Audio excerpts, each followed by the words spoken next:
بسم الله الرحمن الرحيم الحمد لله رب العالمين الحمد لله الذي لا يبلغ مدحته القائلون ولا يحصي نعماءه العادون ولا يعطي حقه المجتهدون الذي لا يدركه بعد الهمم ولا يناله غوث الفتن الذي ليس لصفته حد محدود ولا نعت موجود ولا وقت معدود ولا أجل ممدود فطر الخلائق بقدرته ونشر الرياح برحمته وغطى بصخور ميدان عرضه اللهم صل وسلم وزد وبارك على صاحب الدعوة النبوية والصولة الحيدرية والعصمة الفاطمية والحلم الحسنية والشجاعة الحسينية والعبادة السجادية والماصر الباقرية والآثار الجعفرية والعلوم الكاظمية والحجج الرضوية والجود التقوية والنقاوة النقوية والغيبة العسكرية والغيبة الإلهية القائم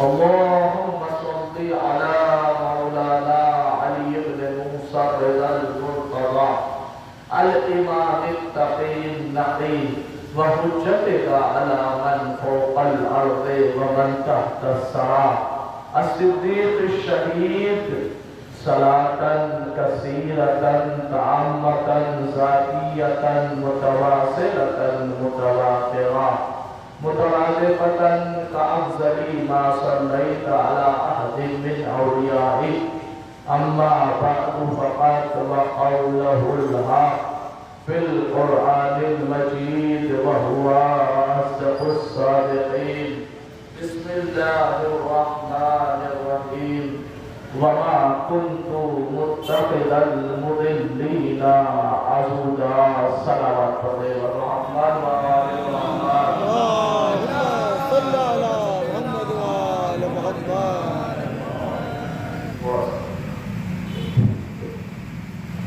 دیکھو صلوات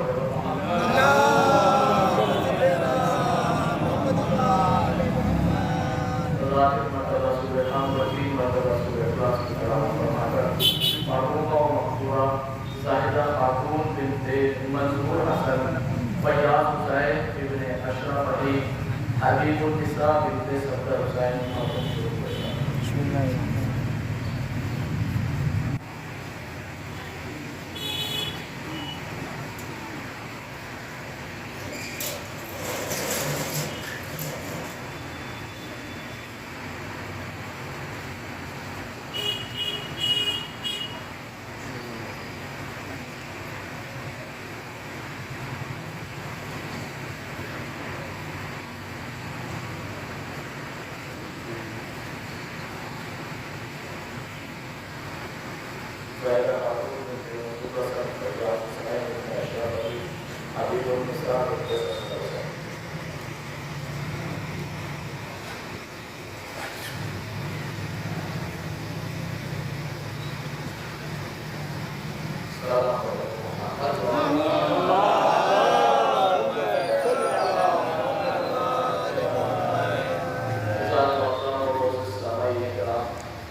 سے متعلق گفتگو کرنے کے لیے حاضر ہوا اور یہ میرا خطاب صرف میرے سامنے بیٹھے ہوئے مومنین سے نہیں ہے بلکہ جہاں جہاں تک میری آواز جا رہی ہے اور جو قرآن کا ماننے والا ہے جو میرے پیارے نبی کا کلمہ پڑھنے والا ہے ان سب سے خطاب کر کے آج میں کچھ قرآنی معروضات آپ حضرات کی بارگاہ میں پیش کرنا چاہتا ہوں۔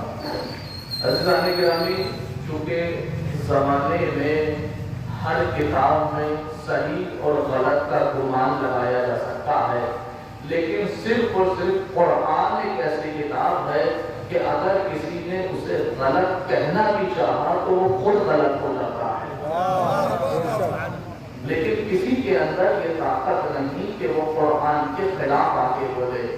چونکہ اللہ نے قرآن مجید سورہ مبارکہ بقرہ آیت نمبر 2 پارہ نمبر 1 صفحہ نمبر 2 میں ارشاد فرمایا کہ ذالک الکتاب لا ریب فیہ، یہ وہ کتاب ہے کہ جس میں ذرہ برابر بھی شک نہیں ہے، ذرہ برابر بھی ریب نہیں ہے، ذرہ برابر بھی کوئی بھی غلط تو بہت دور کی بات شک بھی نہیں کر سکتا کہ یہ صحیح ہے یا غلط۔ عزیزان گرامی، قرآن یعنی اور کتابیں دنیا کی لکھی ہوئی ہیں، لیکن یہ وہ کتاب ہے کہ جو خالق کائنات کی طرف سے آئی ہے، تو لہٰذا جتنا فرق خالق اور مخلوق میں ہوتا ہے اتنا فرق دوسری اور کتابوں میں ہوتا ہے۔ قرآن جیسی کوئی کتاب نہ اللہ نے بنائی اور نہ اللہ قرآن کے مثل بنانا چاہتا ہے۔ اللہ نے صرف ایک کتاب، ظاہراً یہ 604 صفحے پر منحصر ہے، ظاہراً یہ 6236 آیتوں پر منحصر ہے، ظاہراً اس کے اندر 114 سورے ہیں، ظاہراً یہ جو ہے چند کلمات پر منحصر ہے، لیکن اس قرآن کا دعویٰ یہ ہے کہ میرے اندر ہر خشکی اور طریق علم ہے۔ اس قرآن کا دعویٰ یہ ہے کہ جو چاہتے ہو آؤ میرے اندر تلاش کرو، میں تمہیں جواب دوں گی۔ یہ قرآن مجید ایک ایسی کتاب ہے کہ انسان کچھ بھی کر لے۔ میں یہ تمہیدن آپ کی بارگاہ میں کر رہا ہوں کیونکہ آپ میرا مزاج جانتے ہیں، مجھے پوری گفتگو A to Z صرف اور صرف قرآن کی آیات کے ذیل میں کرنی ہے، اور پھر بات ثابت یہ کرنی ہے کہ قرآن کیا کہہ رہا ہے اور مسلمان کیا کہہ رہے ہیں۔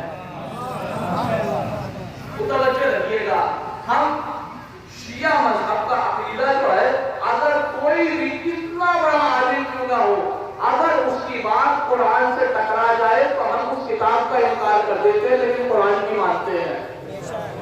تو میں آج قرآن سے بتانا چاہتا ہوں جس ٹاپک کو میں آپ کے سامنے لے کے آیا ہوں، تو لہٰذا پہلے انسان کو چاہیے کہ قرآن کو سمجھے، پہلے چاہیے کہ اللہ کو سمجھے، جب اللہ کو سمجھے گا تو پھر قرآن کو سمجھے گا، اور پھر اس کا یقین یہ ہوگا کہ قرآن میں ہر لکھی ہوئی بات سچی ہے، اور جو سچی نہیں مانتا تو اس کے لیے ہمیشہ میں 3 آیتیں پڑھتا ہوں۔ سورہ مائدہ 12 نمبر 6، بسم اللہ الرحمن الرحیم، وَمَن لَّمْ يَحْكُم بِمَا أَنزَلَ اللَّهُ فَأُولَٰئِكَ هُمُ الْفَاسِقُونَ، جو قرآن کا فیصلہ نہیں مانتا وہ فاسق ہوتا ہے۔ وَمَن لَّمْ يَحْكُم بِمَا أَنزَلَ اللَّهُ فَأُولَٰئِكَ هُمُ الظَّالِمُونَ، جو قرآن کا فیصلہ نہیں مانتا وہ ظالم ہوتا ہے۔ وَمَن لَّمْ يَحْكُم بِمَا أَنزَلَ اللَّهُ فَأُولَٰئِكَ هُمُ الْكَافِرُونَ، جو قرآن کا فیصلہ نہیں مانتا وہ کافر ہوتا ہے۔ تو لہذا قرآن نے واضح طور پر فرمایا ہے کہ لوگوں، جب تمہاری ہدایت کے لیے مجھ ایسی کتاب موجود ہے تو تمہیں کیا ضرورت ہے کہ تم دنیا کی لکھی ہوئی کتابوں میں تحقیق کرو؟ پہلے اللہ کی کتاب دیکھو، اگر اس میں نہ ملے تو پھر چاہیے کہ تمہیں کسی عالم سے دریافت کرو، فَاسْأَلُوا أَهْلَ الذِّكْرِ إِن كُنتُمْ لَا تَعْلَمُونَ، لیکن وہ عالم ایسا ہونا چاہیے کہ جس کی بات قرآن سے نہ ٹکرائے۔ بھائی متوجہ رہیے گا۔ اب آئیے میں موضوع کا آغاز کر رہا ہوں، میری بات آپ تک پہنچ گئی کہ مجھے صرف اور صرف قرآن مجید کی آیات سے گفتگو کرنی ہے، اور میں نے جس آیت کو سرنامہ سوال کے طور پر پیش کیا ہے اس کا ترجمہ کرتے ہی آپ پہنچ جائیں گے کہ آج گفتگو ہونے والی کیا ہے۔ بسم اللہ الرحمن الرحیم، اعلان مائک سے کہہ رہا ہوں، حوالہ غلط نکل جائے یا معاذ ترجمے میں کوئی ڈیفالٹ پایا جائے تو میں خطاکار ہوں، میں آپ کے سامنے موجود ہوں، لیکن لفظ بلفظ قرآن کی آیت آپ تک پہنچاؤں گا۔ بسم اللہ الرحمن الرحیم، قرآن مجید کا 15واں پارہ، سورہ مبارکہ کے تحت لوگوں کے موبائلوں میں الحمدللہ جیب میں موبائل ہے، موبائلوں میں انٹرنیٹ ہے، انٹرنیٹ پر قرآن لے جا کے دیکھے، حوالہ بھی غلط نہیں ہوگا۔ اللہ اعلان بول رہا ہوں،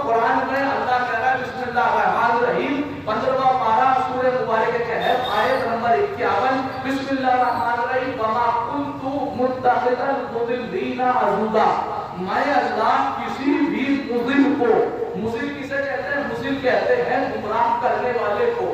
مضل کے بارے میں جب آپ ڈیٹیل میں جائیں گے کہتے ہیں گمراہ کرنے والا یعنی مضل، فاسق یعنی مضل، فاجر یعنی مضل، مشرک یعنی مضل، کافر یعنی مضل.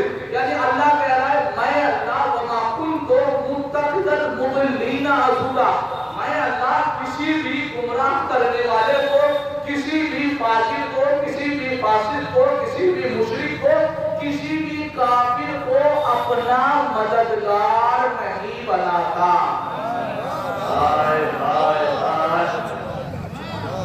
میں پہنچ گئے آپ، خدا سلامت رکھے. پورا ذہن میں ٹاپک آپ کے آتے ہیں کہ مجھے پڑھنا کیا ہے. اللہ نے قرآن میں کہا کہ میں اللہ کسی بھی فاسق و فاجر و مضل اور گمراہ کرنے والے اور کافر کو اپنا مددگار نہیں بناتا. یعنی میں اللہ کسی کافر سے مدد نہیں لیتا. بھائی اب آپ کے سامنے اللہ نے آپ کو عقل دے کے بھیجا ہے، سوال نہیں آئے گا کیا اگر اللہ کسی کافر سے مدد نہیں لیتا تو کیا اللہ بھی کسی سے مدد لیتا؟ آئے گا ذہن میں؟ بالکل صحیح. اگر آیا ہے تو ذہن کام کر رہا ہے. اٹھائیے قرآن مجید، قرآن مجید کا 28واں پارہ سورہ مبارکہ صف آیت نمبر 14. صرف آج آیات آپ کی بارگاہ میں پیش کرنی ہے. 28واں پارہ سورہ مبارکہ صف آیت نمبر 14. بسم اللہ الرحمن الرحیم. یا ایھا الذین آمنوا کونوا انصار اللہ، اے ایمان لانے والو اللہ کی مدد کرو. بھئی یہ بات اگر میں ممبر سے کہتا یا آپ کہتے تو سمجھ میں آتا، چونکہ ہمیں لمحہ بلمحہ کسی کی مدد کی ضرورت پڑتی ہے. لیکن یہ وہ کہہ رہا ہے کہ جس کے لیے سورہ قل هو اللہ احد، سورہ سورہ اخلاص میں ارشاد ہوتا ہے قل هو اللہ احد اللہ الصمد. اللہ صمد ہے. صمد یعنی بے نیاز، صمد یعنی اسے کسی چیز کی، کسی بھی چیز کی ضرورت نہیں. سمجھ یعنی اسے کسی کی نیڈ نہیں. سمجھ یعنی اسے کسی کی مدد کی ضرورت نہیں. سمجھ یعنی وہ بے نیاز ہے. سمجھ یعنی وہ آزاد ہے. سمجھ یعنی وہ مختار ہے. وہ مختار ہو کے کہہ رہا ہے اے مومنو میری مدد کرو، میرے مددگار بن جاؤ. ابھی بتاؤں گا کیسی مدد ہے، گھبرائیے نہیں. قرآن ہی کی آیت سے واضح کروں گا اللہ کو کیسی مدد چاہیے. لیکن اتنا بتائیے کہ مدد مانگی یا نہیں مانگی. اے مومنو اللہ کی مدد کرو، اے مومنو اللہ کی مدد کرو. قرآن کی آیت ہے، کوئی بھی نہیں جھکرا سکتا. اے مومنو اللہ کی مدد کرو، اے مومنو اللہ کی مدد کرو، اے مومنو اللہ کی مدد کرو. ارے جب وہ مختار ہو کر مومن سے مدد لے سکتا ہے تو ہم مجبور ہو کر امیر المومنین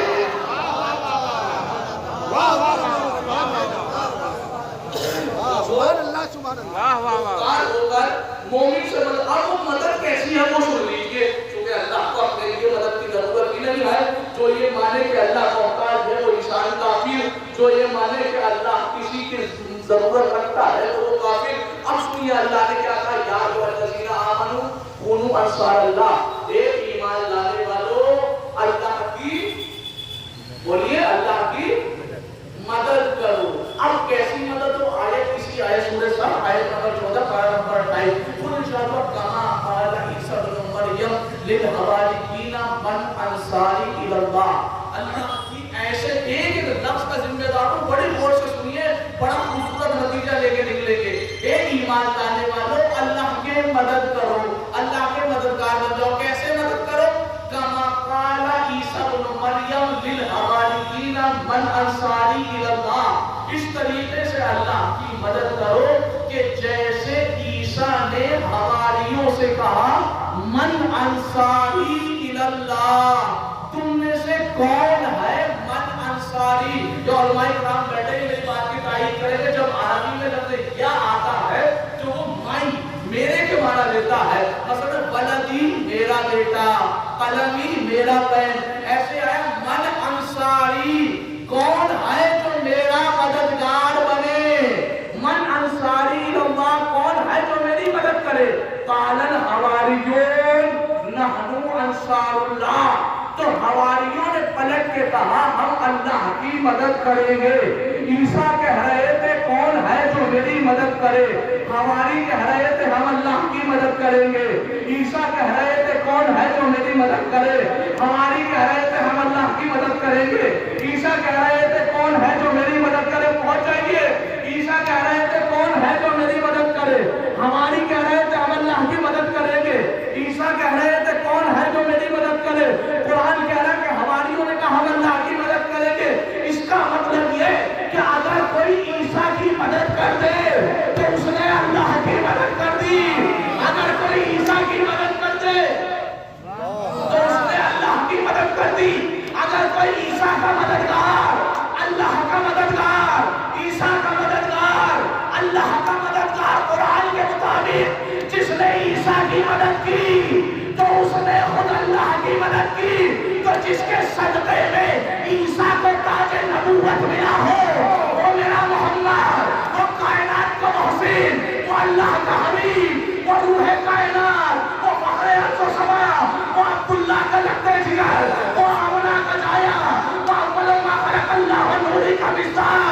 یعنی کہ جو عیسیٰ کا مددگار وہ اللہ کا مددگار، تو جو محمد کا مددگار ہو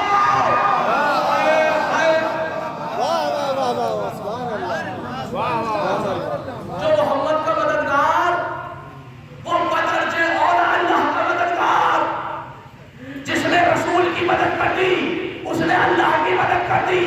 جس نے محمد کی مدد کر دی اس نے اللہ کی مدد کر دی. اور اللہ نے صاف صاف کہا ہے کہ میں نے کبھی کسی کافر سے مدد ہی نہیں لی.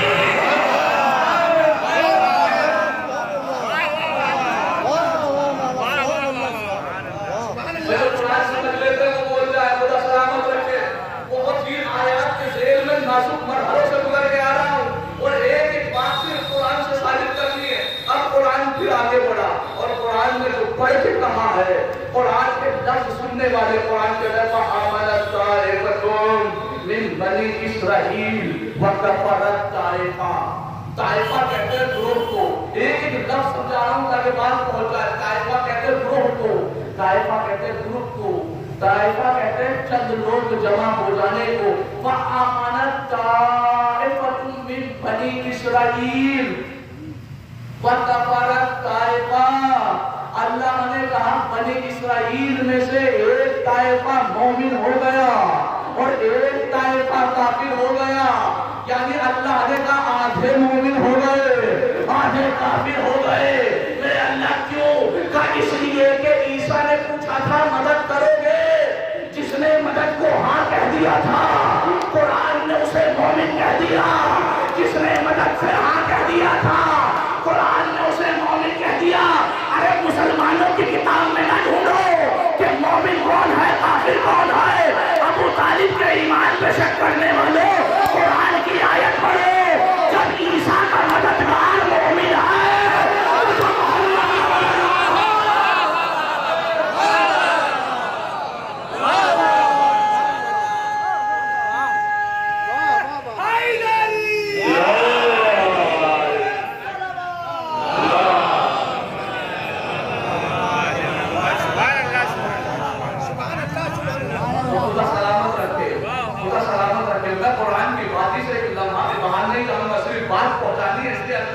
قرآن نے دوسری چیز کیا کہی؟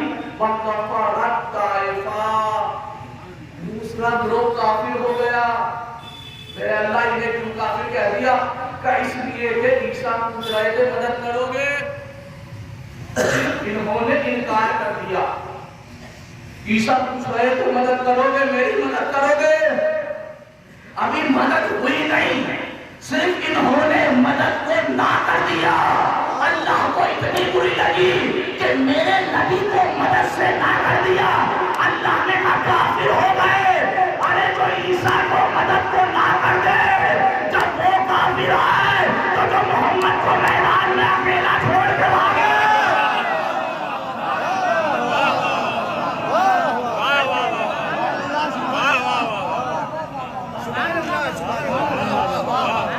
تو قرآن سے پوچھئے، قرآن ہر چیز بیان کر رہا ہے. عزیزان گرامی، نصر کتنی ضرورت ہے، پیغمبر کتنی ضرورت ایک سلامات پڑھے گا محمد و آل محمد.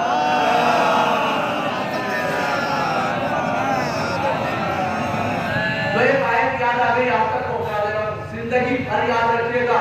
آج لوگ سمجھتے ہیں نصرت پیغمبر کچھ ہے ہی نہیں, محمد کی مدد کوئی پہلو ہی نہیں رکھتی. ماذا سبحان اللہ, ہمارے رسول, ہماری جان, ہماری شان, ہماری عزت, ہماری آبرو, جن کی امت ہم ہیں, جن کا کلمہ ہم پڑھتے ہیں, جن کا نام لے کے ہم جیتے ہیں, ان کو تنہا میدان میں کوئی چھوڑ کے بھاگ جائے.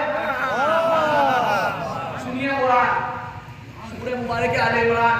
اگر بات غلط ہو, غلط تو کہہ نہیں سکتے سورہ قرآن کی آیت ہے, لیکن اگر یقین نہ ہو تو اپنے موبائلوں میں قرآن کھول کے دیکھیے. سورہ مبارک آل عمران آیت نمبر 81 پارہ نمبر 3. بسم اللہ الرحمن الرحیم. وَإِذْ أَخَذَ اللَّهُ مِيثَاقَ النَّبِيِّينَ لَمَا آتَيْتُكُم مِّن كِتَابٍ وَحِكْمَةٍ. کیا کہا قرآن نے؟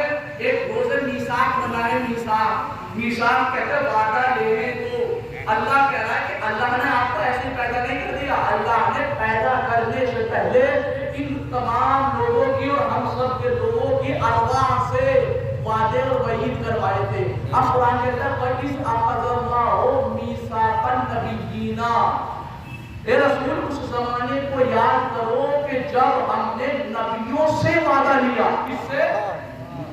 نبیوں سے, یعنی آدم علیہ السلام سے عیسیٰ علیہ السلام تک اللہ نے وعدے کروائے. کیا وعدہ کروایا؟ کہ اللہ نے کہا وَإِذَا أَخَذَ اللَّهُ مِيثَاقَ النَّبِيِّينَ لَمَا آتَيْتُكُم مِّن كِتَابٍ وَحِكْمَةٍ. میں تمہیں کتاب بھی دے رہا ہوں, میں تمہیں حکمت بھی دے رہا ہوں, یعنی نبوت بھی دے رہا ہوں. ثُمَّ جَاءَكُمْ رَسُولٌ مُصَدِّقٌ لِمَا مَعَكُمْ. لیکن یاد رکھنا تمہارے بعد میرا ایک رسول آئے گا. میں نہیں کہہ رہا, قرآن کہہ رہا ہے.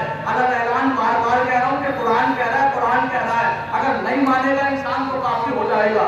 ثُمَّ جَاءَكُمْ رَسُولٌ مُصَدِّقٌ لِمَا مَعَكُمْ. اس کے بعد تمہاری رسالت کی تصدیق کرنے والا ایک رسول آئے گا. تمہیں کیا کرنا ہے؟ لَتُؤْمِنُنَّ بِهِ وَلَا تَنصُرُنَّهُ. تمہیں اس کے اوپر ایمان بھی لانا ہے اور تمہیں اس کی مدد بھی کرنی ہے. بھائی پہنچے نہیں آپ کا ہے, میں آپ کو پہنچاتا. آدم علیہ السلام سے عیسیٰ علیہ السلام تک اللہ کہہ رہا ہے کتاب بھی دے رہا ہوں اور نبوت بھی دے رہا ہوں, لیکن یاد رکھنا آپ کو محمد پر ایمان بھی لانا ہے, آپ کو آخری رسول کی مدد بھی کرنی ہے. کوئی بھی ایک بتائے کہ ہمارے رسول کے زمانے میں کوئی ایک نبی تھا؟ نہیں. کوئی تھا؟ نہیں تھے نا.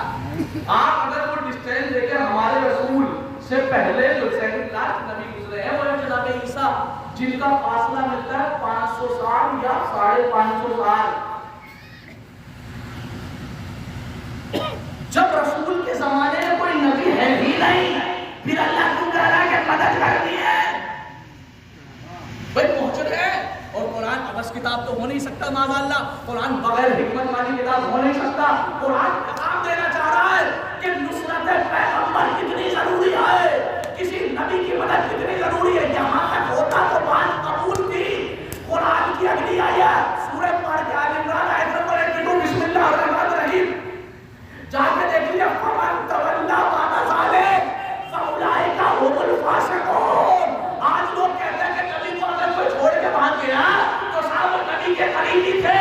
آپ قرآن دیکھیے فمن تولی بعد ذلک فاولئک هم الفاسقون. اے نبیوں, فمن تولی بعد ذلک, اگر تم نے چہرہ گھما لیا, اگر تم نے محمد کی مدد نہ کی, فاولئک هم الفاسقون, تم سب کے سب فاسق ہو جاؤ گے. اللہ نبیوں سے کہہ رہا ہے اگر محمد کی مدد نہ کی تو تم سب کے سب فاسق ہو جاؤ گے. یعنی اللہ بتانا یہ چاہ رہا ہے کہ رسول کی مدد اتنی ضروری ہے کہ اگر نبی بھی نہ کرے تو نبی کی نبوت نہیں بچتی. تو وہ کیسے مسلمان تھے جو نبی کو چھوڑ کے بھی آ گئے اور مومن بھی رہے.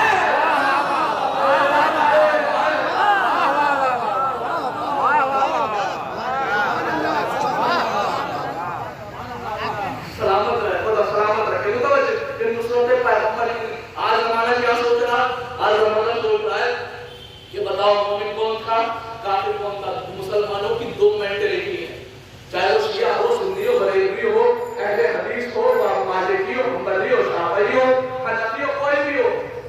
دو ظاہر میں دو چیزیں ہیں. پہلی چیز یہ کہ اگر مومن کے گھر میں پیدا ہو جائے تو مومن بن جائے گا,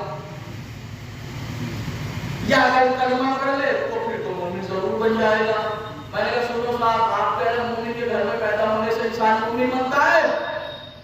میں نے کہا غلط, آپ مومن کی بات کر رہے ہیں, اولو العزم پیغمبر نوح جیسا نبی ان کے گھر میں پیدا ہونے والا مومن نہ بن سکا. پھر کہہ رہے ہیں کلمہ پڑھ لے تو ضرور بن جائے گا. میں نے کہا کہ پوری زندگی انسان کہتا ہے لا الہ الا اللہ تو مومن بن جائے گا, کہا نہیں بنے گا. میں نے کہا کیوں؟ کہا اس لیے جو سے محمد رسول اللہ کہنا پڑے گا. ہائے ہائے ہائے ہائے, بھائی جس کی تعریف پہ جتنی نظر ہوگی صرف وہ بولے گا اسے محمد رسول اللہ کہنا پڑے گا, اسے محمد رسول اللہ کہنا پڑے گا, اسے محمد رسول اللہ کہنا پڑے گا. یعنی لفظ محمد, نام محمد زبان پہ لائے بغیر انسان مومن نہیں بنتا. یہ نام محمد زبان پہ لانا پڑتا ہے. میں نے کہا مجھے اتنا اور بتا دو کہ یہ محمد کا نام محمد رکھا کس نے؟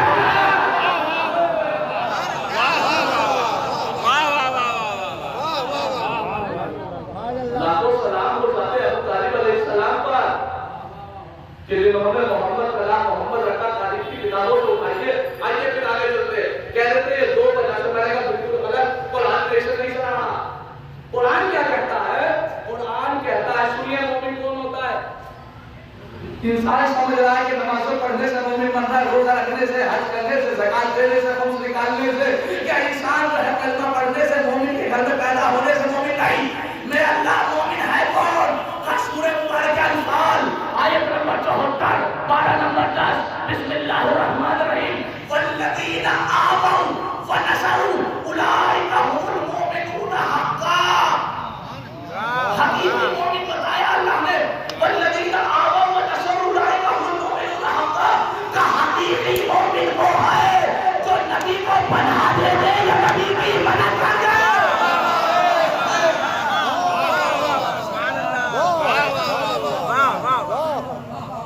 جو نبی کی مدد کر دے, جو نبی کو پناہ دے دے. زمانہ بتائے کہ ابو طالب سے زیادہ کسی نے مدد کی وہ ہمارے رسول کی. آئیے پھر آہستہ آہستہ پھر قرآن کی آیتیں کھول لو آپ کے سامنے. لیجیے, اللہ کو تو عادل مانتا ہے مسلمان یا نہیں؟ اللہ کو تو انصاف کرنے والا مانتے ہیں نا. آئیے میں قرآن کی ایک آیت دکھا رہا ہوں, سورہ مبارکہ قصص آیت نمبر 12 پارہ نمبر 20.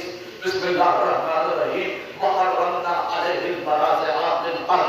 اللہ قرآن میں کہہ رہا ہے حرمنا, ہم نے حرام قرار دیا, علیہ یعنی علی موسیٰ کے اوپر. کس کو؟ علیہ المراضعات من قبل, تمام دودھ پلانے والیوں کو. بھئی اللہ عادل ہے. اللہ کہہ رہا ہے کہ جناب تفسیر قرآن کہتی ہے جناب موسیٰ چھوٹے سے ہیں, بھوک لگی ہوئی ہے, ہونٹ سوکھ چکے ہیں, بھوک کے مارے کریا کر رہے ہیں. پھر اور نے دائیاں بلائی, ایک دودھ پلانے والی آئی, موسیٰ نے دودھ گھما دیا. پھر ادھر دودھ پلانے والی آئی, موسیٰ نے ادھر دودھ گھما دیا. کیوں؟ اللہ نے کہا یہ موسیٰ نہیں کر رہے ہیں, حرمنا, ہم نے حرام قرار دیا ہے.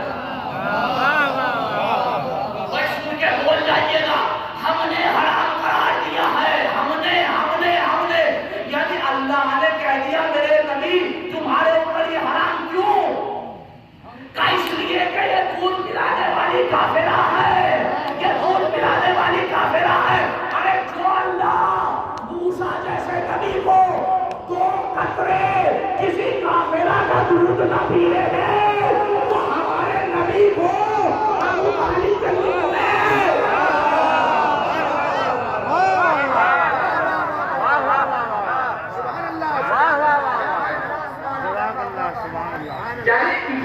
موسیٰ کو کہہ دیا نہیں کافرہ کا دودھ حرام, اور ادھر ہمارے نبی کو اللہ کافر کے ہاتھ سے لقمے چھلوا رہا ہے. پھر اللہ عادل نہیں کہا رہی ہے ماشاءاللہ. یعنی ادھر نبی کے لیے کچھ اور, ادھر نبی کے لیے کچھ اور. پھر اللہ کی عدالت میں ہاتھ آئے گا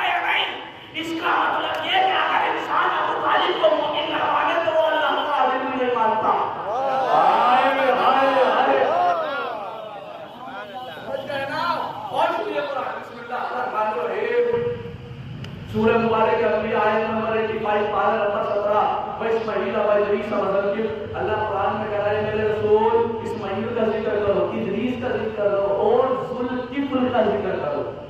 ذوالکفل کون ہے؟ اسماعیل کا ذکر کرایا سمجھ میں آیا نبی کے، ادریس کا ذکر کرایا سمجھ میں آیا نبی کے، لیکن قرآن نے کہا ذوالکفل کا ذکر کرو۔ آؤ مسلمانوں میں آپ سے پوچھ رہا ہوں کہ تلاش کرو یہ ذوالکفل ہے کون؟ ذوالکفل کہتے ہیں کفالت کرنے والا، پرورش کرنے والا۔ تو اب شیعہ سنی دونوں بھائیوں نے لکھا تفسیر در منصور، علامہ جلال الدین جیسی سویدی، علامہ جلال الدین سویدی جیسی کتاب، وہ خود رائٹر لکھتے ہیں تفسیر در منصور۔ وہ کہتے ہیں کہ اصل میں ذوالکفل کون تھے؟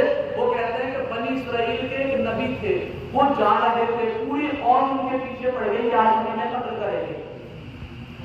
اب وہ اپنی جان بچا کے جا رہے تھے تو ایک مومن نے اپنا دروازہ کھول دیا، یا نبی اللہ آپ میرے گھر میں آ جاؤ، آپ کی جان بچ جائے گی۔ وہ نبی ان کے گھر میں آ گئے، ان کی جان بچ گئی۔ صبح ہوتے ہی نبی چلے گئے، بنی اسرائیل کے ایک نبی صبح ہوتے ہی چلے گئے۔ اللہ نے اس کا ذکر قرآن میں کر دیا کہ یہ خالی مومن نہیں ہے، بلکہ اللہ نے ذوالکفل کا نام رکھ دیا، اس لیے کہ ایک بنی اسرائیل کے ایک نبی کو اپنے گھر میں ایک رات کے لیے رکھا۔ ارے تو بنی اسرائیل کے ایک نبی کو اپنے گھر میں ایک رات کے لیے رکھے، جب وہ اتنا معتبر ہے تو جو نبیوں کے سردار کو 8 سال اپنے گھر میں رکھے۔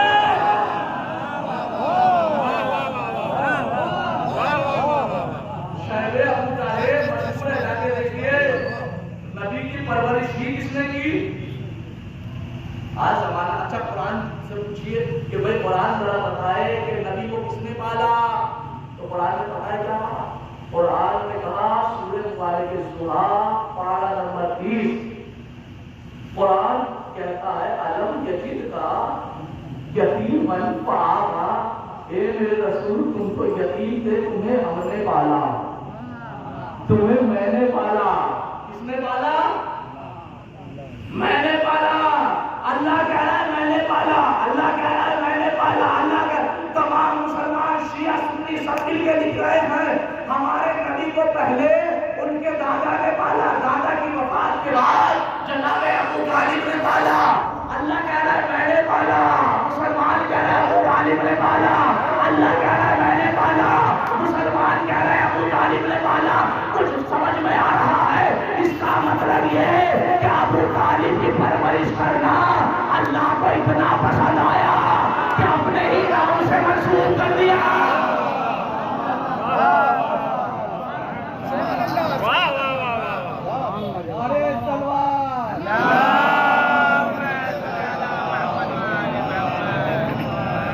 اور سنی آیات کی کمی نہیں ہے، جتنی آیتیں آپ کا ہے آپ کی بارگاہ میں پڑھتا ہوں۔ سورہ مبارک مزمل، قرآن مجید جس کے لیے شرط ہے کہ انسان اگر نماز مغرب کے بعد سورہ مزمل پڑھے تو اس کے گھر میں کبھی غربت نہیں آ سکتی، غریبی نہیں آئے گی۔ اس پہلی آیت میں اللہ کہتا ہے یا ایھا المزمل، ایک کملی اوڑھنے والے رسول۔ اچھا سوال پیدا ہوتا ہے جتنے سارے لوگ مجھے نہیں پتا کون کیا لباس پہن کے آیا ہے، مجھے نہیں معلوم، نہ میں کسی کے اوپر غور کر رہا ہوں، لیکن اگر کوئی خاص آ جائے تو اس کے لباس پہ بھی نظر ہوتی ہے، اس کے انداز پہ بھی نظر ہوتی ہے۔ اللہ قرآن میں کہہ رہا ہے ایک کملی اوڑھنے والے رسول، کملی سادہ ترجمہ کر دوں، ایک چادر اوڑھنے والے، ایک کمبل اوڑھنے والے۔ چادر اور کمبل کب اوڑھتے ہیں آپ؟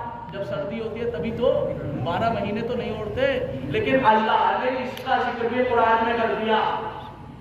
اس کملی کا ذکر کرنے کی کیا ضرورت تھی؟ کہ اس کا ذکر اس لیے کرا کہ اس بے جان کملی نے چند لمحے کے لیے اپنی آغوش میں میرے محمد کو لے لیا۔ ارے جو چند لمحے کے لیے اپنی آغوش میں محمد کو لے لے، جب اس کا ذکر قرآن میں ہے تو جو ابو طالب اپنے کاندھے پہ نبی کو بٹھائے۔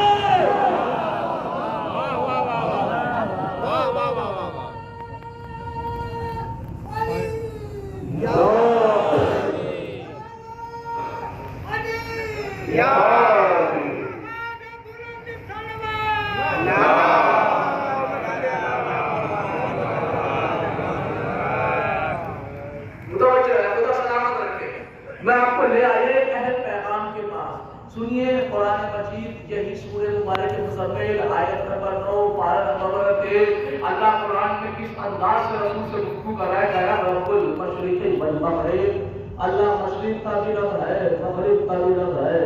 لا الہ الا ہو, اللہ کے علاوہ کوئی خدا ہی نہیں. اے میرے رسول فاتخذوا وکیلا. بھائی ذرا میری طرف دیکھ لو, میں جس میں پڑھ رہا ہوں ہو جائے گا جو ہونا ہے. فاتخذوا وکیلا.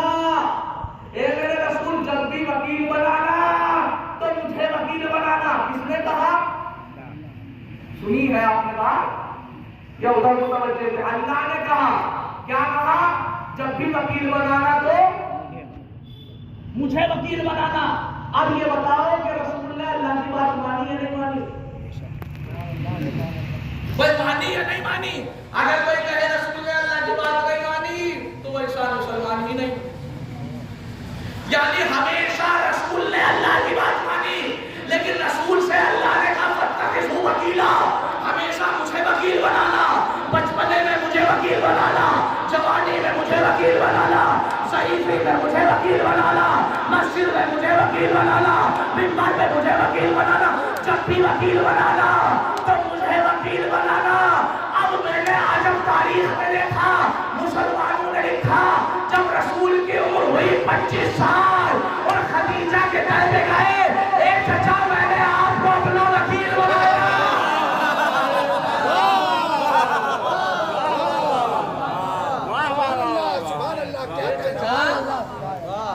میں نے آپ کو اپنا وکیل بنایا. اب بتاؤ یہ ابو طالب کو وکیل کیوں بنایا رسول نے؟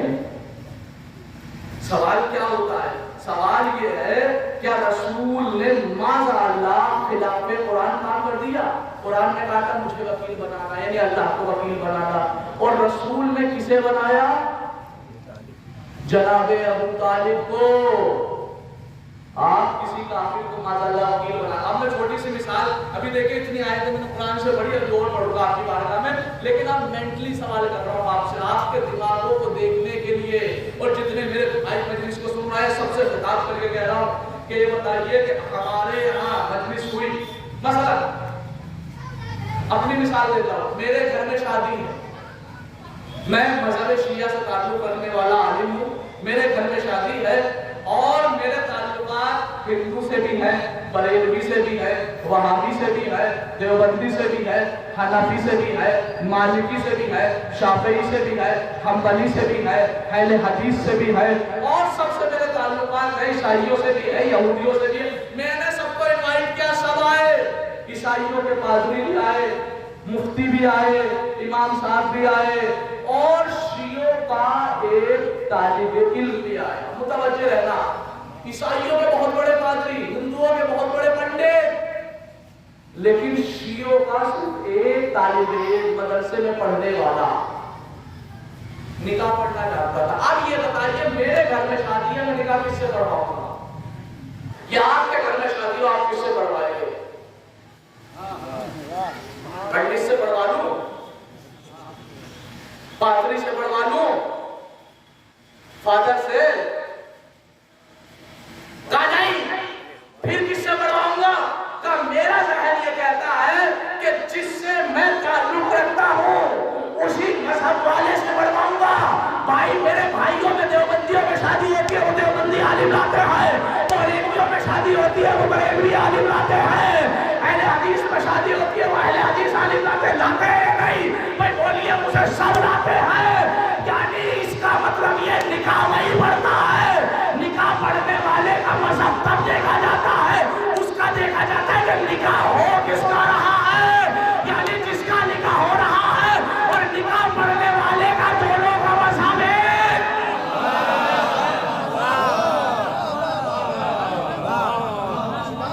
اب مسلمان لکھ رہے ہیں کہ رسول کا نکاح ابو طالب نے پڑھا. انصاف سے بتاؤ, ذرا سوچ لو. میں کسی بھی یہ نہیں کہتا آپ پڑھے لکھے نہیں ہو یا آپ کتابیں نہیں پڑھ سکتے, لیکن اپنی عقل تو لگا سکتے ہو. جب ہم کسی کافر سے اپنی بیٹی کا نکاح نہیں پڑھوا سکتے تو رسول کا نکاح کیسے پڑھ دیا جناب ابو طالب نے؟ اگر معاذ اللہ حالت ایمان پر نہیں تھے اور قسم خدا کی نکاح بھی پڑھا تو جملہ پتا ہے کیا لکھا ہے؟ تاریخ میں سب کتابوں میں موجود ہے کہ جناب ابو طالب نے کہا الحمدللہ الذی جعلنا من ذریتی ابراہیم، الحمدللہ الذی جعلنا من ذریتی ابراہیم، الحمدللہ الذی، کیا کہا؟ الحمدللہ۔ ابھی میں نے بتایا رسول کا نکاح کب ہوا، کتنی عمر تھی؟ تیز بول دیجئے، 25 سال۔ اور پہلی آیت قرآن کی کب نازل ہوئی؟ رسول کی عمر کیا تھی؟ 40 سال۔ کتنے سال پہلے الحمدللہ کہہ رہے ہیں ابو طالب؟ 15 سال پہلے، 15 سال پہلے اللہ کے حبیب کے نکاح میں ابو طالب کہہ رہے الحمدللہ۔ قرآن کی آیت آئی، اللہ نے سورہ حمد میں کہا الحمدللہ۔ یہ 7 آیتوں پہ منحصر ہے سورہ حمد۔ اے میرے اللہ، میں نماز پڑھتا ہوں، سورہ بقرہ پڑھ لوں، الحمد چھوڑ دوں، چلے گا؟ کیا کہا اللہ نے؟ بھائی 48 پیج کے اوپر ہے سورہ بقرہ، 246 آیتیں ہیں، 2.5 پارے ہیں، 2.5 پارے والی سورہ پڑھ لوں اللہ، یہ آدھا پیج والی سورہ چھوڑ دوں؟ کہا نماز منہ پہ مار دی جائے گی۔ الحمد پڑھنا ضروری۔ اب ایک بات ہے، آپ کو خوش کرنے کے لیے ایک جملہ کہہ رہا ہوں، الحمد پڑھنا ضروری۔ الحمد کی دوسری آیت ہے الحمدللہ، پہلی آیت ہے بسم اللہ۔ بسم اللہ کس سے مقصود؟ مولا علی نے فرمایا انا نقطہ تحت الباء، میں نقطہ با، یعنی میں بسم اللہ کا نقطہ، بسم اللہ منسوب ہو گئی بیٹے سے، الحمدللہ منسوب ہو گئی بات سے، اور اللہ نے بھی شرط لگا دی اگر نماز میں نہ پڑھی تو نماز منہ پہ مار دی جائے گی۔ اب ملا جب بھی نماز پڑھتا ہوگا تو پہلی آیت میں بھی گایا جاتا ہوگا، دوسری آیت میں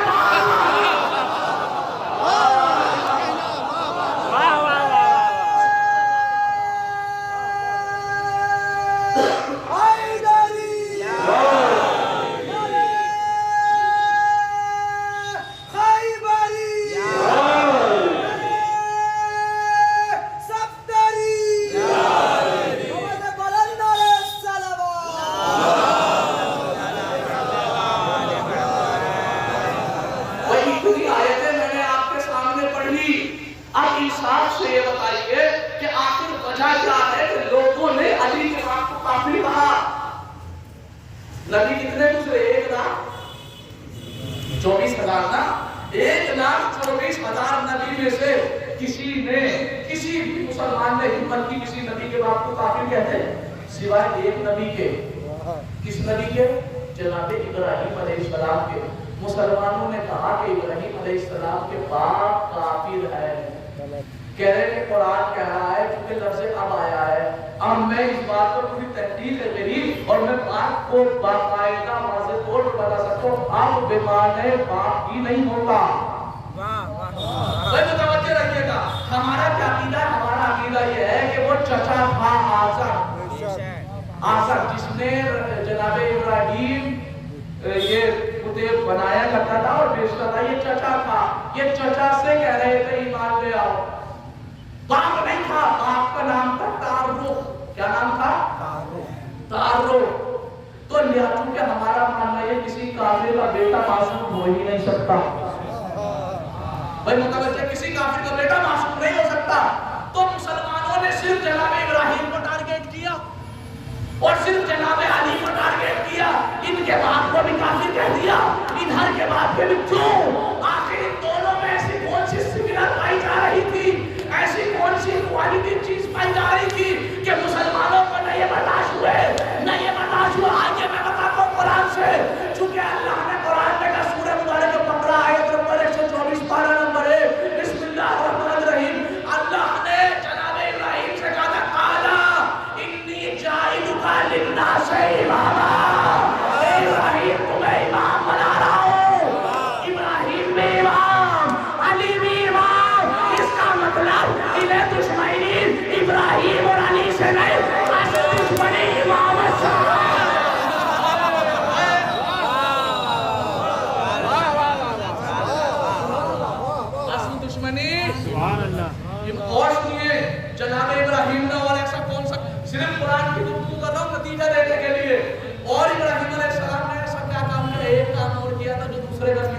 اللہ. اٹھائیے قرآن, بسم اللہ الرحمن الرحیم, سورہ مبارکہ بقرہ آیت نمبر 127, پارہ نمبر 1, صفحہ نمبر 20. بسم اللہ الرحمن الرحیم. وَإِذْ يَرْفَعُ إِبْرَاهِيمُ الْقَوَاعِدَ مِنَ الْبَيْتِ.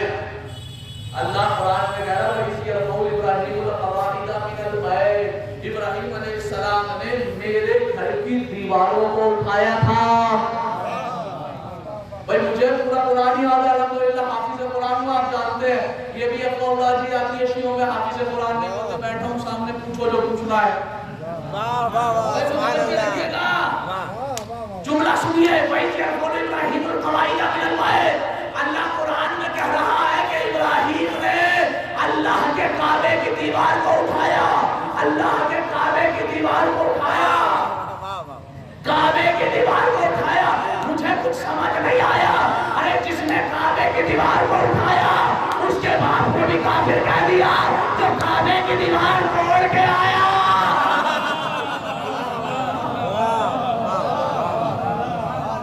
اسے بھی کافر کہہ دیا. ذرا انصاف سے ایک مینٹلٹی, ایک سوچ دے رہا ہوں آپ کو, سوچ لیجئے اور پھر نتیجہ دے رہا ہوں بس مجلس ختم کرنا کہ انصاف سے بتاؤ مولا علی کعبے میں پیدا ہوئے اور بنایا کس نے؟ جناب ابراہیم نے. اگر کوئی انسان آپ سے یہ پوچھے کہ انصاف سے مجھے یہ بتاؤ کہ مسلمانوں کا پوتر استھل کیا ہے؟ کعبہ. سب کعبہ کہیں گے, ایک ہی جواب ہوگا نا, کعبہ. اگر کوئی دوسرے مذہب والا کافر آپ سے یہ کہنے لگے کیا آپ کا پوتر استھل کعبہ ہے, کعبہ تو ہمارا ہے, تو آپ کیا کہو گے؟ تو تمہارا کیسے, ہمارے نبی نے بنایا ہے. کیا وہ کعبہ کہ جسے ایک کافر کے بیٹے نے بنایا, ایک کافر کا بیٹا اس میں آیا. کیا جواب دو گے؟ ہے کوئی جواب؟ ارے جو کافر کا بیٹا بنا رہا ہے وہ مسلمانوں کی پراپرٹی ہے. شرافت اسی میں ہے کہ ابو طالب کو بھی اور جناب ابراہیم کے باپ کو بھی مومن مان لو.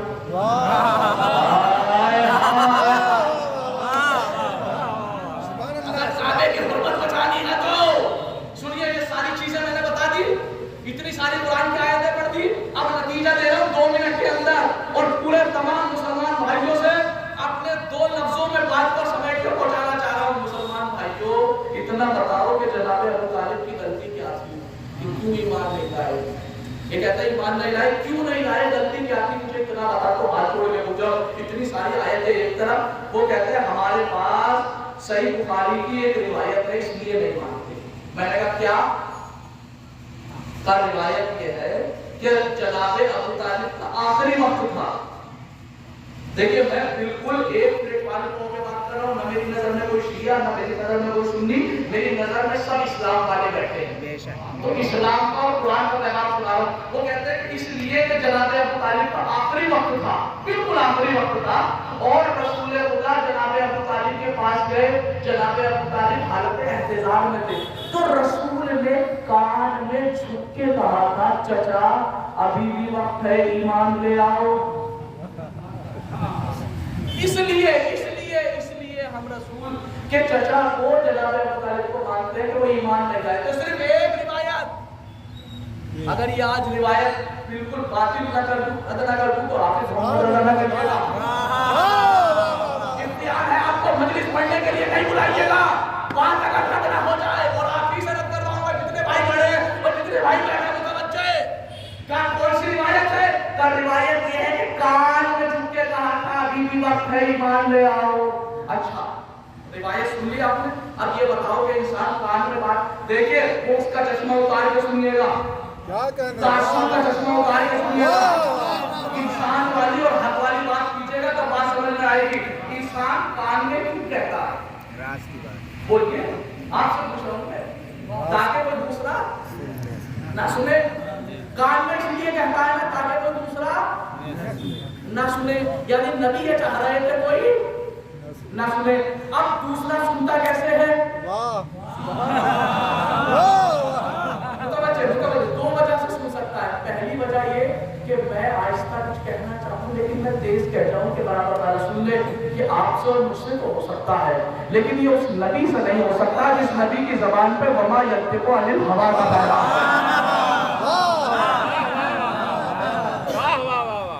نبی نبی تو آہستہ کہنا چاہ رہے تھے، نبی آہستہ ہی کہہ رہے تھے. پھر برابر والا کیسے سنے گا؟ صاحب کان لگا کر متوجہ رہنا. اور کان لگا کر اس نے سنا ہے نہیں سنا. اور کتاب میں روایت بھی موجود ہے، یعنی اس نے کتاب میں بھی لکھ دیا. پہنچ رہے ہو تو بات کو پہنچانا چاہ رہا ہو، خدا کے واسطے ایک لمحے کے لیے فکر کر لو. نبی کان میں اس لیے کہہ رہے تھے کہ دوسرے نہ سنیں. ٹھیک ہے، اس نے سن کر کتاب میں لکھا. کتاب میں کیوں لکھا جاتا ہے؟ تاکہ دوسروں تک. کتاب میں کوئی اسی لیے تو لکھتا ہے کہ تاکہ دوسروں تک پہنچے. اس لیے تو نہیں لکھتا کہ میں اسے لکھ کے اپنی پرسنل ڈائری میں رکھ دوں کہ قیامت تک رکھی رہے. نہیں، کتاب میں لکھا، کتاب میں تاکہ دوسروں تک پہنچ جائے. ارے نبی چھپانا چاہ رہے تھے،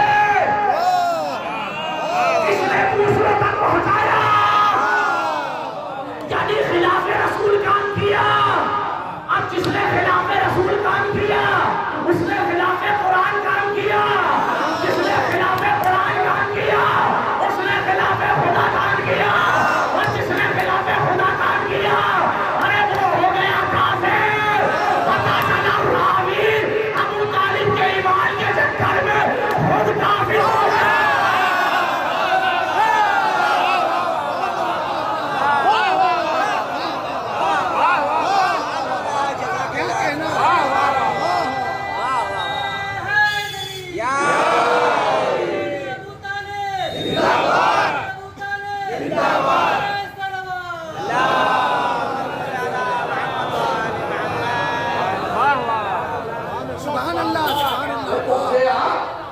یعنی رسول چھپانا چاہ رہے ہیں، آپ نے کتاب میں لکھی، اس کا مطلب رسول کے خلاف کام کیا ہے نہیں کیا؟ تو آپ کا ایمان نہیں کہاں بچا جو رسول کے خلاف کام کیا. یعنی روایت جب یہ کھڑی گئی ہے نا تب اس بات پر غور نہیں کیا گیا. متوجہ رہیے گا. اس کا مطلب یہ کہ یہ اس کا خود ایمان شرط میں پڑھ. آپ بتاؤ اتنی ساری میں نے آیتیں پڑھی، اللہ کی آیات مانو گے، اللہ کا فرمان مانو گے یا کسی کافر کا بیان مانو گے؟ انصاف آپ کے ہاتھ میں ہے. اب جو ابو طالب کو مومن مانے اس نے اللہ کا قرآن مانا. کوئی اور چیز ہو تو میرے پاس لے کے آؤ. عزیزان گرامی، قرآن صاف صاف کہہ رہا ہے، قرآن نے صاف صاف کہا ہے لقد من اللہ علی المؤمنین. اللہ نے مومنین پر احسان کیا ہے کہ ان کے صلب سے نبی کو بنایا. اللہ قرآن میں کہا ہے نبی کے بعد مومن تھے. آج مسلمان عزیزان گرامی یہ صرف نبی ہی کے لیے صرف جناب ابو طالب کے لیے نہیں. اب نبی میں بات چلنے لگی، لوگ کہہ رہے جناب عبداللہ بھی ایمان نہیں لائے. یہ جناب عبداللہ رسول کے زمانے میں تھے ہی کہاں؟ وہ بے پیسہ اور پیر کی باتیں کی جا رہی. آپ ایک جملہ سن لیجیے جو مجھے تاریخ کا بڑا الحمدللہ بڑے بہترین طریقے سے پڑھنا آتا ہے اور بس آخری جملہ ہوگا، اس کے بعد میں آپ سے اجازت لے لوں گا. مولا متقیان آپ کے حقیقی مولا باغ میں ہل چلا رہے تھے، مزدوری کر رہے تھے. ایک شخص آیا، اے علی سنا ہے آپ کے بعد ایمان نہیں آئے تھے. مولا نے دیکھا آنکھوں میں آنکھیں ڈالی، بولنا چاہتے تھے. اس نے پھر کہا اے علی تمہارے باپ تو ایمان لائے نہیں تھے، وہ جنت میں کیسے جائیں گے؟ پھر کہا اے علی جملہ سننا، بس آخری جملہ ہے پوری مجلس کا. اے علی تمہارے باپ تو ایمان لائے نہیں تھے، وہ جنت میں کیسے جائیں گے؟ وہ جنت میں کیسے جائیں گے؟ وہ جنت میں کیسے جائیں گے؟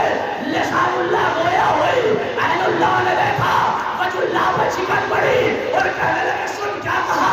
میرے باپ ایمان نہیں لائے گا. سن یہ بتا کہ تم نے رسول کی وہ حدیث سنی ہے کون سی؟ یا علی انت قصیب النار والجنہ. اے علی جنت و جہنم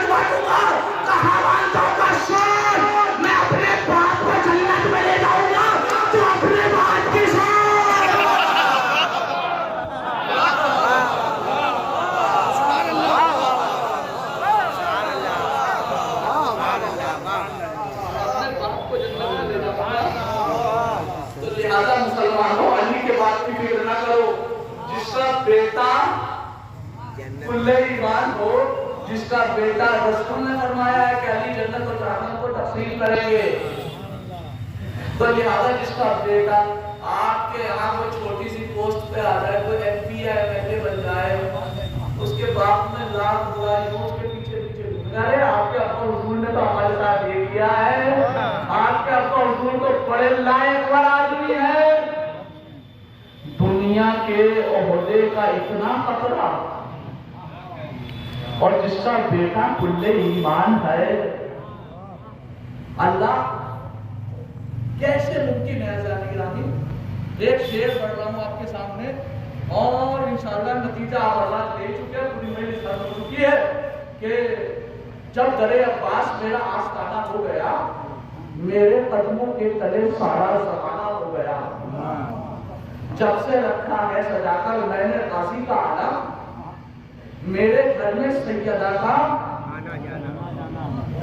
آنا جانا ہو گیا۔ آپ شعر سنیے، گفتگو سے ریلیٹڈ شعر، اللہ کیا کہہ رہا ہے کہ نبی پہ احسان کرنے والا، نبی کی مدد کرنے والا کافر نہیں۔ اب سنیے شعر کا، جب در عباس میرا آستانہ ہو گیا، میرے قدموں کے تلے سارا زمانہ ہو گیا، جب سے رکھا ہے سجا کر میں نے غازی کا عالم، میرے گھر میں سیدہ کا آنا جانا ہو گیا، اور جب ابو طالب نے کہا کہ اے مسلمان یہ بتا مصطفیٰ کے گھر میں کیسے سمجھی آنا ہو گیا،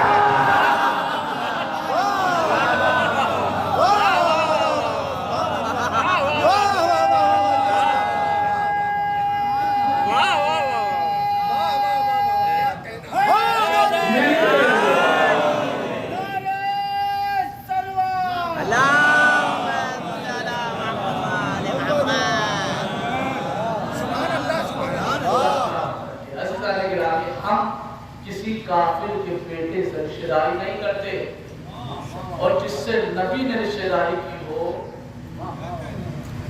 اپنی اکلوتی بیٹی جناب سیدہ یہ صرف اور صرف عزیزان گرامی جناب ابو طالب کو بھی لو۔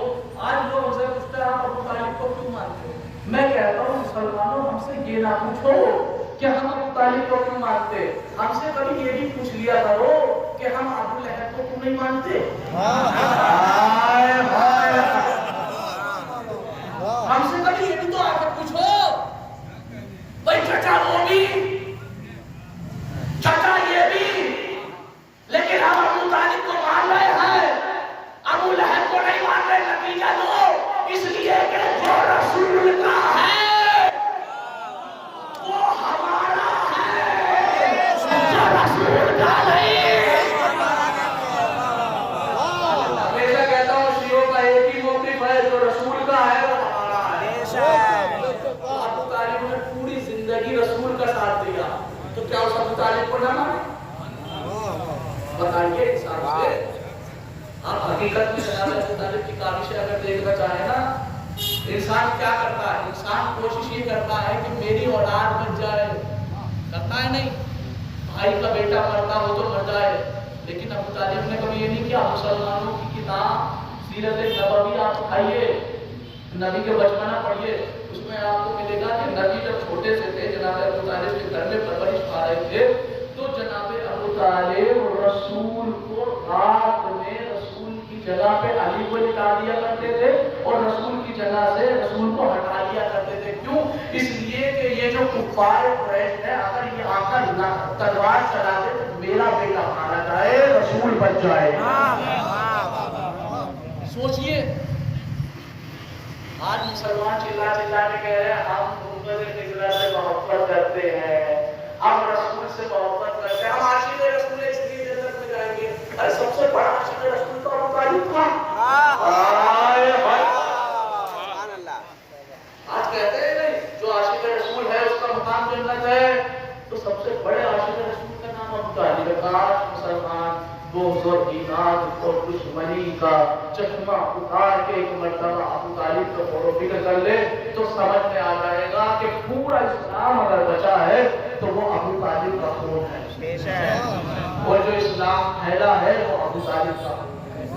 دو ہی چیز تو لگی ہے، یا خدیجہ کا مال لگا ہے یا ابو طالب کا خون لگا ہے، لیکن مسلمانوں نے انہی دو ذات کے قصیدے کم کر دیے، انہی دو ذات کو دیا اٹھانا شروع کر دیا۔ افسوس ہوتا ہے اللہ کو، سب کا رسول ہے، سب کا قرآن ہے، پھر بھی دشمنی ہو رہی ہے، پھر بھی دشمنی نہیں۔ یاد رکھو قرآن نے کہا آپ سب مسلمان ہو، اتحاد کرو، لیکن اتحاد کب ہوگا؟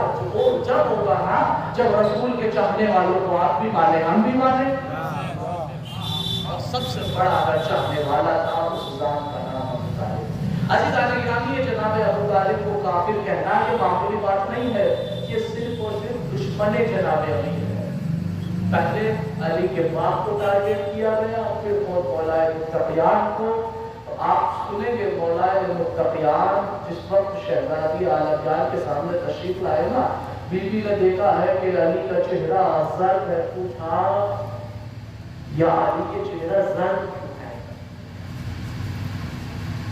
کہا کہ بنت رسول وقت کیا گیا ہے کہ علی کو کوئی سلام نہیں کرتا، اگر علی بھی سلام کرے تو کوئی جواب نہیں دیتا۔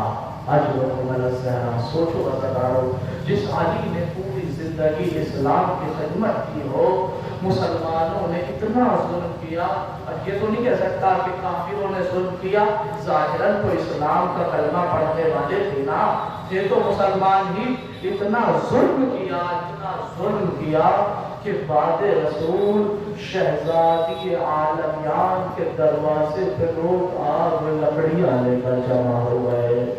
اجرکم علی الزہرا، خدا آپ کو کسی غم میں نہ لائے سوائے غم حسین کے۔ ازاداروں روایت یہ کہتی ہے کہ جس وقت میں کوشش کروں گا جو عربی عبارت کتاب کی لکھی ہے وہی آپ تک پہنچاؤں۔ روایت کہتی ہے کہ جب شہزادی کا آخری وقت آیا تو بی بی نے کہا یا ابو الحسن الیہ، اے ابو الحسن میرے قریب آ جاؤ۔ جیسے ہی مولا علی قریب آئے تو اب بی بی نے جملہ کہا یا ابو الحسن ھذا وقت الرحیل والوداع، اے ابو الحسن میرے رخصت کا وقت قریب آ گیا ہے۔ یا ابو الحسن فاستمع کلامی فإن بعد ذلك لا تستمع صوت فاطمہ ابدا، اے ابو الحسن آخری بار زہرا کی آواز سن لو، آج کے بعد تمہیں سیدہ کی آواز میسر نہ ہوگی۔ یا ابو الحسن غسلنی باللیل کفنی باللیل دفنی باللیل، اے ابو الحسن مجھے رات میں غسل دینا، رات میں کفن پہنانا، رات میں دفن کرنا۔ اس کے بعد جو بی بی نے جملہ کہا ایسا لگ رہا تھا بی بی نہیں بلکہ مامتا بول رہی ہے۔ بی بی نے کہا یا ابو الحسن انی احب تلاوت القرآن، اے ابو الحسن مجھے قرآن کی تلاوت بہت پسند ہے، لیکن اتنا یاد رکھنا میں حسین کو بہت چاہتی ہوں، میرا حسین راتوں کو اٹھ کے پانی مانگتا ہے۔ اے علی کہیں ایسا نہ ہو تم قرآن کی تلاوت میں مشغول ہو اور حسین رات کو اٹھ کے کہہ رہا ہو اماں تیرا لال پیاسا ہے۔ میں کہوں گا بی بی حسین کی پیاس کا اتنا خیال، ہائے کربلا حسین کا سوکھا گلا سبر کا قد خنجر۔ اجرکم علی الزہرا، اجرکم علی الزہرا۔ اللہ سنو گے بی بی کہتی ہے اپنی کنیز سے کنیز میں جا رہی ہوں مجرے میں، جب تک میری آواز آتی رہے سمجھ لینا میں زندہ ہوں، لیکن جب آواز آنا بند ہو جائے سمجھ لینا میں دنیا سے چلی گئی۔ اللہ بڑے اہم مسائل پڑھ رہا ہوں، روایت سنیے گا۔ بی بی کہتی ہے لیکن اتنا یاد رکھنا جب میرے بچے آئے تو پہلے انہیں میرے مرنے کی خبر نہ دینا، پہلے انہیں کچھ کھلا دینا، میں حسین کی بھوک برداشت نہیں کر سکتی۔ اللہ سوچو ایک ماں جو حسین کو بھوک نہیں دے سکتی، اس نے کربلا کے میدان میں حسین کی بھوک کیسے لے ہوگی؟ روایت کہتی ہے بی بی حجرے میں چلی گئی، بی بی نے کہا اللہ اکبر، ادھر اسما نے کہا شکر للہ، ادھر بی بی نے کہا الحمدللہ، اسما نے کہا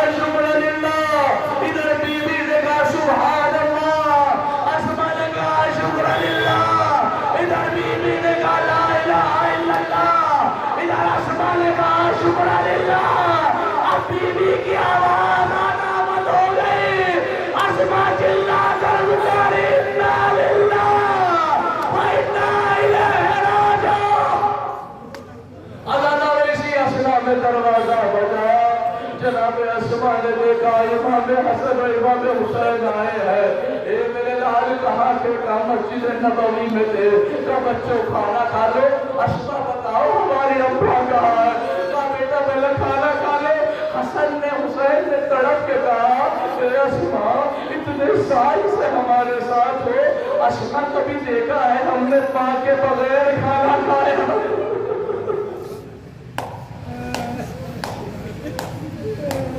اسما ہم ماں کے بغیر کھانا نہیں کھا سکتے۔ عزادارو جب اسما نے اشارہ کیا، حسن حسین حجرے میں گئے، دیکھا بیوی دنیا میں نہیں آئے، ارے ننے ننے امامے بے کے مسجد نبوی میں گئے۔ اے بابا بابا اماں نہیں رہی، علی جیسا خیبر کا فاتح مسجد نبوی سے اپنے خرابے میں 70 بار اٹھے، 70 بار گرے اور کہہ رہے تھے زہرا میرا آخری سہارا۔ اجرکم الزہرا، علی آئے غسل و کفن دیا، عزادارو غسل دیتے جاتے تھے، روتے جاتے تھے، زہرا پسلیاں ٹوٹ گئی نہیں۔ اے زہرا کتنی صابرہ تھی بنت رسول، نہ جانے کیسے سانس لے رہی تھی۔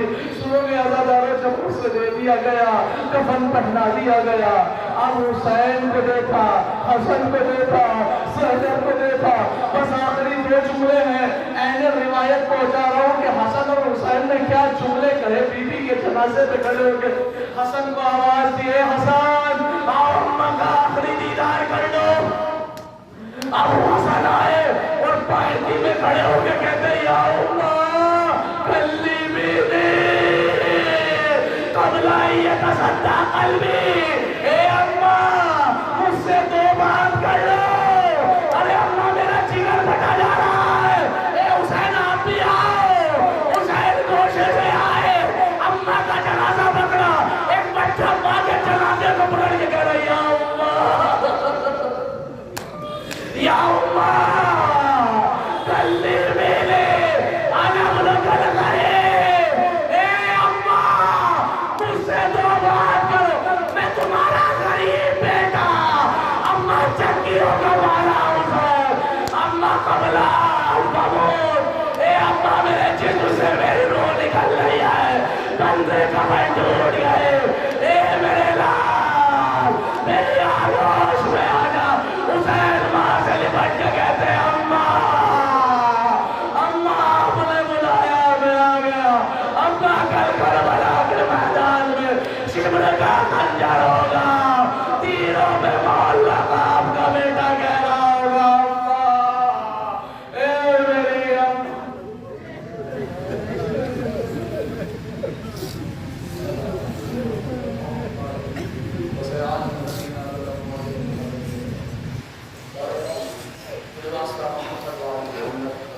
ہم اس مختصر سی عبادت کو قبول فرما۔ میرے معبود جو پریشان آ رہے ان کی پریشانیوں کو دور فرما، جو محروس ہے ان کا خیر سے فرما، جو بے روزگار ہے انہیں رزق حلال عطا فرما، جو برسر روزگار ہے ان کے روزی میں ترقی عطا فرما۔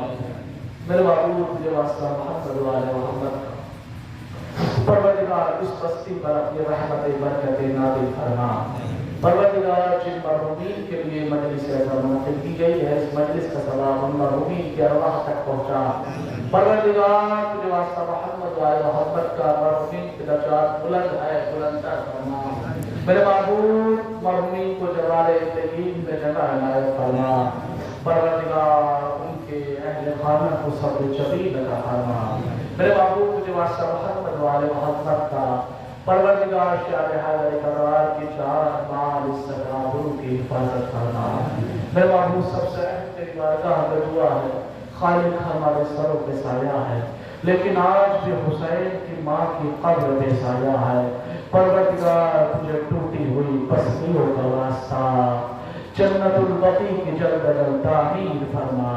میرے معبود تجھے واسطہ محمد و آل محمد کا پروردگار ہم وارث کے ہوتے ہوئے بے وارث کی طرح زندگی گزار رہے، ہمارے حقیقی وارث یوسف زہرا کے قبول میں تاجیل فرما ہم ان کی آواز آثار و ناصرین میں شمار فرما ربنا تقبل منا انك انت السميع العليم حضرات محمد رسول حمد